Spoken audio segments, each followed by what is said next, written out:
అరే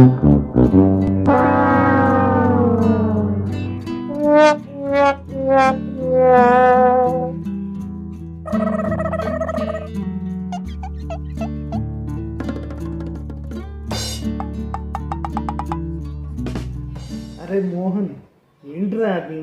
నీకు అంత జలుబు చేసింది కదా, అయినా సరే అలా ఓ పక్క తుడుచుకుంటూనే మరో పక్క జామకాయలు పసా పసా నములుకొని తింటున్నావు.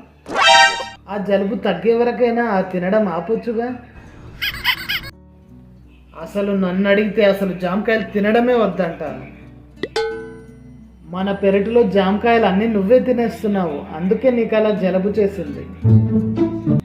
నన్ను చూడు, ఇంతవరకు ఒక్క జామకాయ కూడా ముట్టలేదు.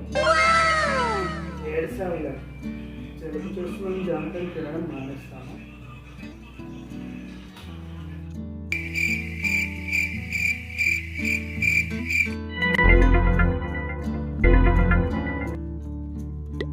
నువ్వు చెప్పింది ఎలా ఉందంటే, ఏరోప్లేన్ కూలిపోతుందని జనాలు ఎక్కడం మానేయండి అని చెప్పినట్టు, యాక్సిడెంట్ అవుతుంది అని రోడ్ ఎక్కడం మానేయండి అన్నట్టు ఉంది. లేకపోతే ఏంటి మరి?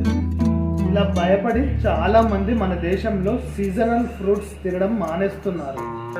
అందువల్ల వారి శరీరానికి కావలసిన విటమిన్స్ మరియు పోషకాలు అందక చాలా మంది రోగాలతో బాధపడుతున్నారు.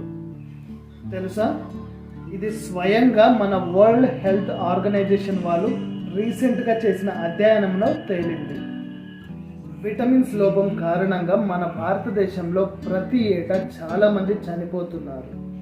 అందుకే పిల్లల దగ్గర నుంచి పెద్దల వరకు సాధ్యమైనంత వరకు అన్ని సీజన్లో దొరికే పళ్ళతో పాటుగా సీజన్లో మాత్రమే దొరికే పళ్ళు కూడా తినడం చాలా అవసరం. అవునా? అయితే నాకు